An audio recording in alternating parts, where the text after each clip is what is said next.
Hi, it's Steve. Thought I'd give you another episode of pipe smoking and storytelling.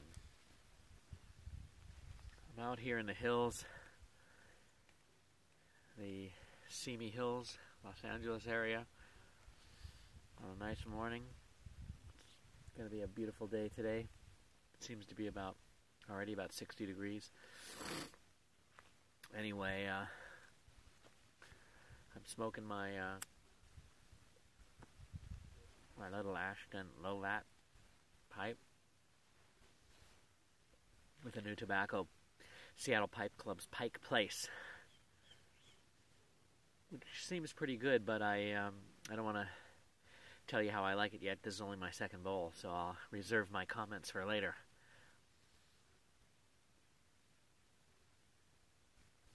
The story I wanted to tell was another one of my adventures when I was a kid. Actually, when I was a little kid, my dad used to take us to the racetrack.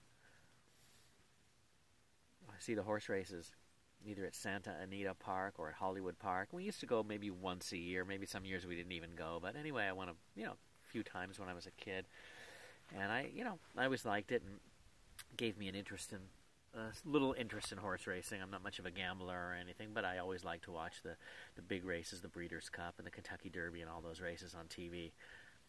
Anyway, when I was about 14, I decided that me and my buddy would go to the racetrack together. So I convinced this friend that we were going to go to the racetrack. Now, the racetrack was Hollywood Park. It was far from our house. We were going to go on the bus. At that time, the bus system in Los Angeles was called the RTD, the Rapid Transit District. So anyway, we had to figure out how to get from our house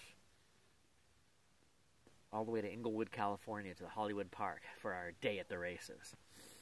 So back in those days, this was the mid-'70s, the bus system had a phone number you could call, and you could tell the operator where you wanted to start your trip and where you wanted to end, and they would tell you which buses to take. Take bus number 7 down to such and such street, and then when you get to that street, you transfer to bus number 23, and then so on and so forth, and you take all the buses. Well, this trip was going to take us, I think, 4 or 5 different buses.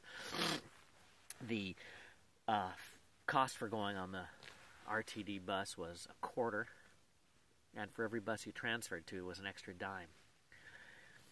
So anyway, we planned out our route. We got ready. We got up early in the morning. We walked about 1.5 miles to the first bus stop, and we started our journey. We took one bus, and then another bus, and then another bus. This whole trip was going to take about 2.5 hours.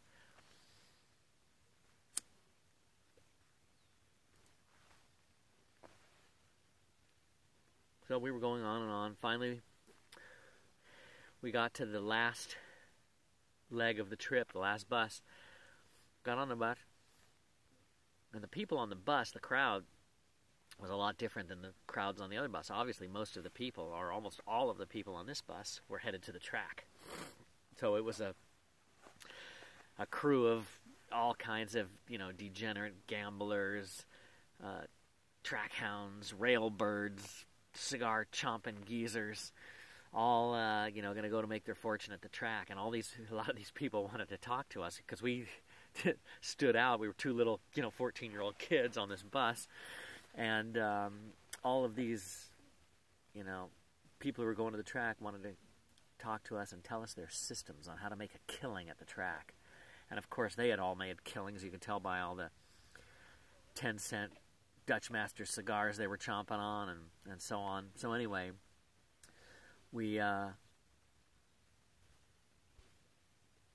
one guy in particular, I remember his system. He told us, "Listen, you young whippersnappers, I'll tell you how to win at the track." This guy told me the way to do it is, in the first race, you bet on horse number 1. In the second race, you bet on horse number 2. In the third race, you bet on horse number 3, and so on. And that's how you make a killing at the track. All right, I took his advice, and finally we made it to the track. And we went up to the window to pay our fee to get in, $1 or $2, whatever it was to get in. And the lady says, "You can't come in here." So, "Why not?" "You're not 18 years old." I said, "Oh, yeah, we're 18. "No, you're not. You're not permitted in the track. You have to be 18 or be with a parent." So she said, "Get lost." So we backed up and we're thinking, shit, we'd never considered that. We've just gone 2.5 hours on 5 buses and they won't let us in the track. So we decided to go, a little ways down to another one of the kiosks. We would just try it again. So we go up and there was a man. We put our money on the counter. And he said, "You boys aren't allowed in the track. You have to be 18 or you have to be with a parent or guardian." We're like, damn. Now what are we going to do? So we regrouped for a few minutes. We thought about this. What the heck are we going to do? We got to get in the track. So we decided we would find a man who was going in that looked about the age of our fathers, and we would scoot up right next to him, and as he paid, we would put our money on the counter too, as if we were going with our own father and we had to pay our own way. But anyway, we tried that, and that didn't work. So now we're kind of stuck and a little disappointed. We got to figure out some way to get into this track. So after thinking about it for a few minutes,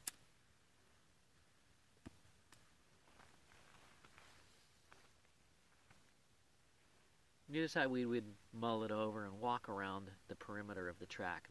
The entire property was surrounded by about a 10-foot high wrought iron fence with the, points going up this way. So of course you couldn't climb over the fence. But we started to make our way around the track just to see if there was any way we could get in or, come up with a new idea. And as we're walking around the track, we get about a quarter of the way around. We see a group of young guys standing by the fence, and they look like they're up to something. So we slowly approached, got about 20 feet from them just to see what they were doing. It was like 5, 6 guys, and they were young guys also, maybe, 16, 18 years old. And so we said, just wait here. Let's see what these guys are going to do. So one of the guys is like a 300-pound, football player-sized guy. They're all looking very nervous. We're waiting. The 300-pound guy takes 2 of the bars, these wrought iron bars, and bends the bars open. And all of these guys go piling in through the open bars. So we go, shit, let's go. So we follow these guys in, run through the fence, and run out into the crowd and, blend into the crowd. And, we were like, wow, we made it. So no police chased us. We were now in the track and safe. So anyway, this was the start of our day. Then we spent the rest of the day having a great time. Now, of course, making a bet was it wasn't really a problem, because making the bet is you'd go find one of those cigar-chomping railbirds and say, "Excuse me, sir, could you place a $2 bet for us? And we'll give you an extra $1 for your trouble." And of course, they would do it every time. So we made bets all day long. We had a great time. These, every $2 bet ended up costing us $3, but it was well worth it. We had a great time, and that's the story of, how I spent my day at the races at Hollywood Park when I was 14 years old. And that's about all. Just a story I wanted to tell you, and I hope everyone's having a good day, and keep smoking your pipe, and I'll talk to you next time.